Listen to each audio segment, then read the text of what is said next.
Can we measure happiness? First of all, we scientists don't really use the word happiness very often. We tend to use the word well-being or subjective well-being. So the question is, can we measure subjective well-being? And the answer is yes, to a certain extent. Of course, we can't measure well-being just like we measure the temperature with a thermometer, and that we can say that Alice, who is sitting there, has now a happiness of, or a well-being of 6,748 on a scale from 0 to 10. Of course we can't do that, but to a certain extent it is possible to measure well-being. How do we do that? There are several ways to do that.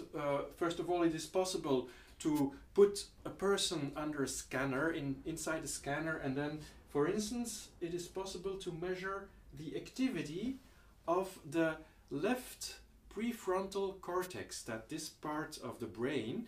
When that part of the brain is somewhat more active than the other parts of the brain, that may indicate, not always, but often it may indicate that that person has a higher sense of well-being at that moment. So it is possible to measure well-being or happiness even by putting somebody through a scanner and looking at brain activity. But there are other ways to measure well-being. For instance, can we draw some blood and look at the hormones in there? And for certain hormones we know that it makes people feel better, and others it makes people feel worse. So for instance, this here is oxytocin.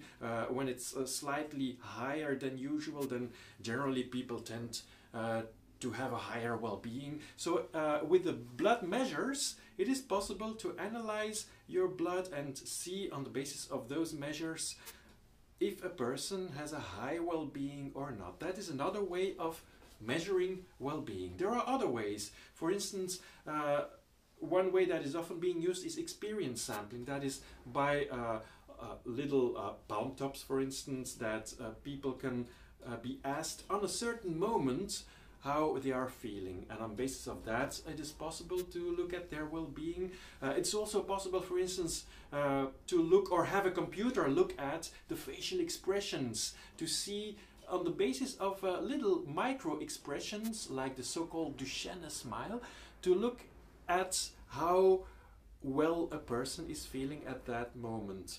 And that is one more way of measuring well-being. But of course, all these different ways of measuring well-being, like a brain scan, or drawing blood, or doing experience sampling, or watching facial micro-expressions, or many other ways, they tend to be quite extensive and take a lot of time and effort. Whereas there is one more quite easy way to probe well-being of people, and that is by asking them questions, or asking them a question. Of course, that must be a validated question.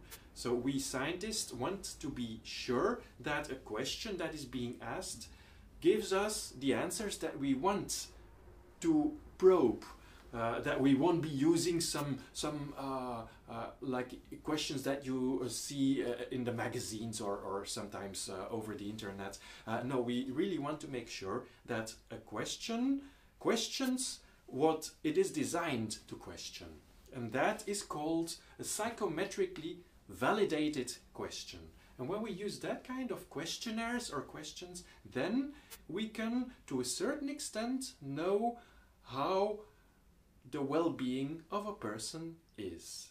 So that is another way of probing well-being by using validated questionnaires.